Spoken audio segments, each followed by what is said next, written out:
Якую новую задачу паставіў сабе Лукашенко, як Наталья Эйсмонт вырашае праблемы сваіх сяброў, а таксама якая новая інфармацыя з'явілася пра зніклую ў М'янме маладую беларуску. Вітаем, сябры! Гэта наша Ніва, і зараз мы ўсё вам раскажам.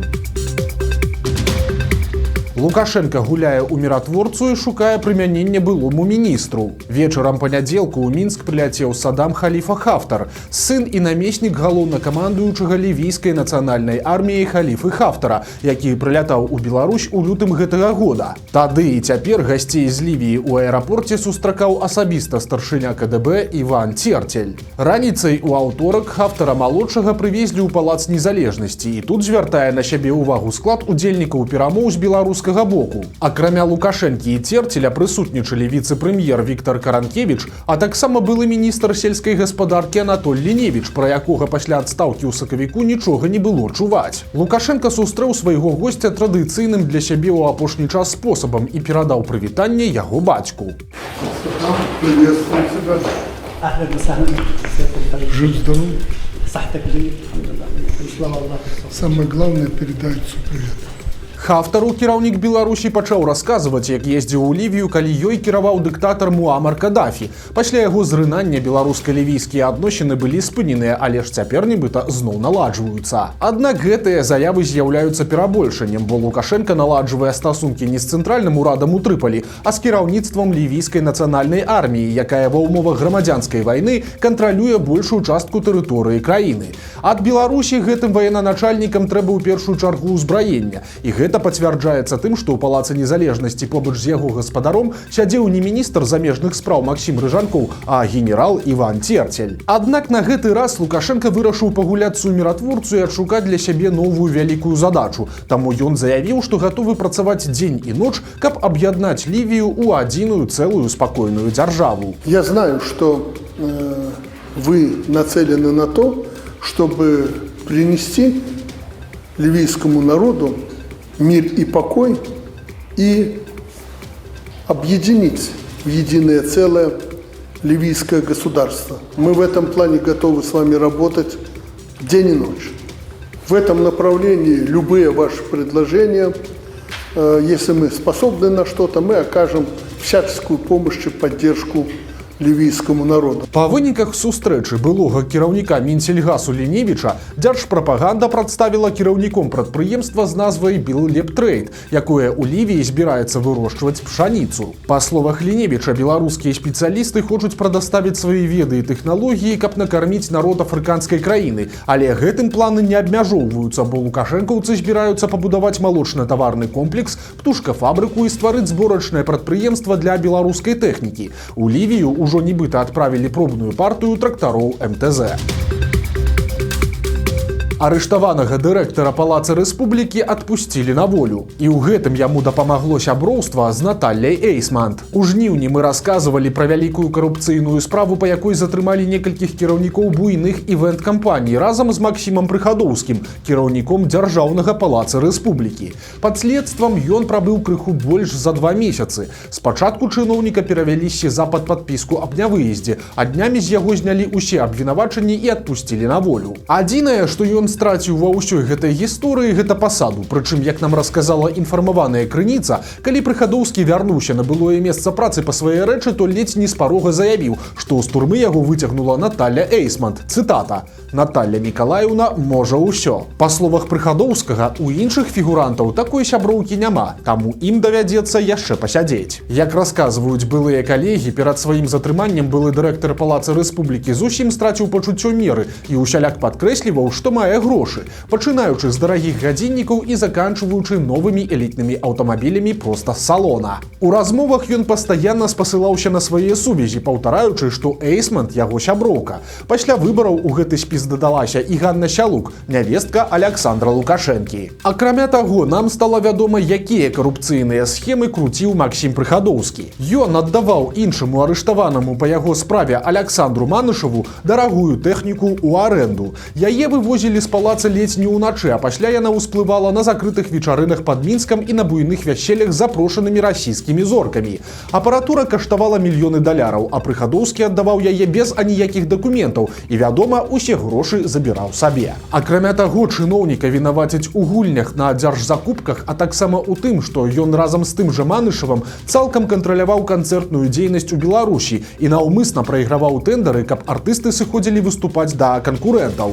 Палац Рэспублікі гуляў праз гэта рэпутацыю, а вось яго былы дырэктар аказваўся ў вялікім плюсе. У выніку Прыхадоўскі падзяліў лёс многіх чыноўнікаў, якіх за хабар не толькі не пакаралі, але і захавалі ў абойме. Паводле яго жа слоў, яго перавялі на працу ў нейкі запаведнік, ці то ў Бярэзінскі, ці то ў Белавежскую пушчу, але на якую пасаду пакуль невядома.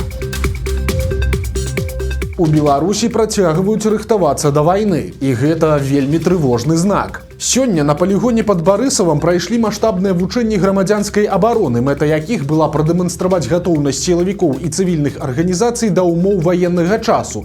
На 16 пляцоўках амаль 3 сотні спецыялістаў адпрацоўвалі, як рэагаваць на крызісныя сітуацыі і як забяспечваць функцыянаванне крытычнай інфраструктуры. За вучэннямі назіралі міністры ўнутраных спраў, надзвычайных сітуацый, абароны ды аховы здароўя, а таксама дзяржсакратар Рады бяспекі. На палігоне разыгралі шэраг эпізодаў, уключаючы ліквідацыю наступстваў атакі беспілотнікаў на газаправод і нафтабазу, эвакуацыю насельніцтва і аднаўленне пашкоджанай лініі сувязі. Акрамя таго, высокім гасцям паказалі доследны ўзор жалезабетонных модульных укрыццяў. Такая пабудова, як сцвярджаецца, зробленая з улікам досведу сучасных ваенных канфліктаў і можа змясціць да 125 чалавек. Мяркуючы па відэа, акрамя лавак у мабільным бамбасховішчы няма нічога, і хаця хутчэй за ўсё гэта проста чарговая паказуха, усё ж падобныя целарухі выклікаюць пэўную трывогу. Падобна, што з улікам бесперапынных атак Украіны на расійскія нафтагазавыя аб'екты лукашэнкаўцы дапускаюць, што гэтая хваля можа перакінуцца і на Беларусь,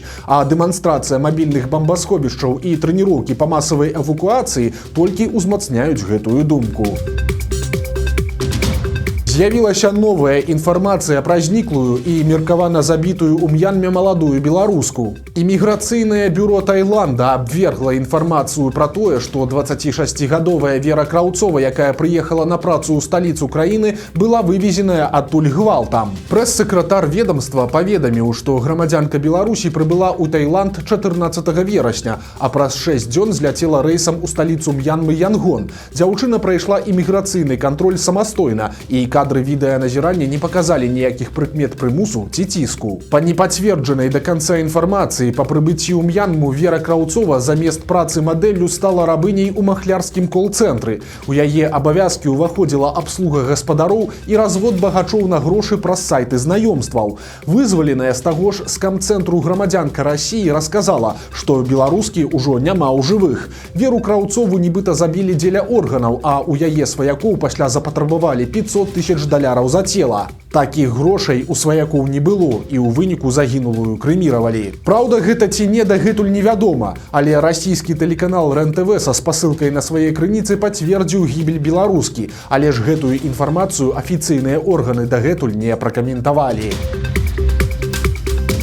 Лукашенко павіншаваў беларусаў са штучным святам, а яго прыхільнікі паказалі тое, што ён хавае. Сёння ў Беларусі адзначаецца так званы Дзень бацькі. Пра ідэю гэтага свята кіраўнік Беларусі згадаў падчас паслання парламенту ў 22 годзе, а крыху пазней афіцыйна зацвердзіў яе указам. Дзень бацькі адзначаюць 21 кастрычніка, праз тыдзень пасля Дня маці, а 7 дзён паміж двума святамі ўлады назвалі тыднем бацькоўскай любові, які выкарыстоўваецца для розных прапагандысцкіх мерапрыемстваў ці, напрыклад, для часовай забароны абортаў у паліклініках. У сваім віншаванні Лукашенко заявіў, што прыдуманае ім свята нагадвае пра адказную ролю мужчыны ў выхаванні і падтрымцы дзяцей, ды і фармаванні іх паспяховага будучага. А сваім суайчыннікам ён пажадаў, каб у іх сем'ях царылі любоў, згода ды ўзаемапаразумення, а святло дзіцячай радасці асвечвала родную Беларусь. І тут не паспрачаешся, бо сваіх сыноў Александр Лукашенко падтрымлівае як можа і ўжо даўно забяспечыў іх паспяховую будучыню. А вось што тычыцца астатніх беларусаў, то тут, як кажуць, ёсць нюансы. Нараджальнасць у краіне упала да мінімуму за 70 гадоў, а дзясяткі тысяч сямей былі вымушаныя з'ехаць з краіны, не кажучы ўжо пра палітвязняў, якія за свае погляды пазбаўленыя магчымасці гадаваць сваіх дзяцей. У той жа час Лукашэнку немагчыма назваць узорным сем'янінам. З маці сваіх старэйшых сыноў Віктара і Дмітрыя Галінай Радзівонаўнай ён не жыве амаль 30 гадоў, а з Ірынай Абельскай, жанчынай, якая нарадзіла яму наследніка Мікалая, ён ніколі не з'яўляўся разам на публіцы як пар. Улады хочуць падняць падаходны падатак для некаторых беларусаў ажно да 40%. І цяпер стала вядома, калі гэта можа здарыцца. Працяглы час у сродках масавай інфармацыі мусіруюцца чуткі пра з'яўленне ў краіне так званага падатку на багацце. І як расказаў міністр фінансаў Юрый Селіверстаў, улады распрацавалі трохступенчатую шкалу, пры якой стаўка будзе расці разам з памерам даходу. З гэтага года беларусы, якія зарабляюць больш за 220 тысяч рублёў на год, суму перавышэння замест 13% падаходнага плацяць 25. Цяпер жа гэты парог хочуць павялічыць да 350 тысяч рублёў, а сумы, што перавышае 600 тысяч, плануюць увесці падатак у памеры ажно 40%. Міністр Селіверстаў спадзяецца, што планы яго ведомства будуць падтрыманыя парламентам і Лукашэнкам, а новаўвядзенні запрацуюць з 27 года. З іх дапамогай улады хочуць спагнаць у бюджэт сотні мільёнаў рублёў. Але ў той жа час чыноўнік супакойвае, што павышэнне падаходнага падатку для ўсіх катэгорый грамадзян не плануецца. Замежніка асудзілі за забойства 11гадовай даўніны. У снежні 2014 года ў лесе пад Барысавам знайшлі жанчыну з множнымі нажавымі раненнямі. Яе забойства доўгі час заставалася нераскрытым, але дзякуючы сучасным магчымасцям сілавікам удалося адшукаць злачынцу. Ім аказаўся грамадзянін іншай дзяржавы, які доўгі час знаходзіўся за мяжой. На судзе ён прызнаў віну і расказаў, што хацеў толькі адабраць сумку ў сваёй ахвяры, аднак тая стала супраціўляцца, таму злачынца дастаў нож і пачаў біць жанчыну. Эксперты налічылі на яе целе не менш за 12 удараў. У выніку замежніка прызналі вінаватым у забойстве і разбоі, і канчатковы прысуд 24 гады калоніі і грашовая кампенсацыя дачцэ загінулай у памеры 70 тысяч беларускіх рублёў. У Смаргонскім раёне аўто трапіла ў аварыю і разбурыла гістарычны помнік. Здарэнне адбылося 17 кастрычніка ў вёсцы Расла. Кіроўца Audi ва ўмовах дажджу няправільна выбраў хуткасць, вылецеў з дарогі і ўрэзаўся ў каталіцкую капліцу. У выніку ДТЗ рэлігійны аб'ект аказаўся цалкам знішчаным, а машына перакулілася. Помнік адносіўся да гісторыка-культурнай каштоўнасці. Спецыялісты склалі акт аб яго пашкоджанні, а ва ўсіх абставінах цяпер будзе разбірацца міліцыя. З Беларусі уцякаюць не толькі людзі, але і жывёлы. Літоўская служба аховы дзяржаўнай мяжы апублікавала відэа, знятае днём у нядзелю, на якім бачна, як у Чапкяльскім балотным масіве з Беларусі збегла цэлая зграя ваўкоў.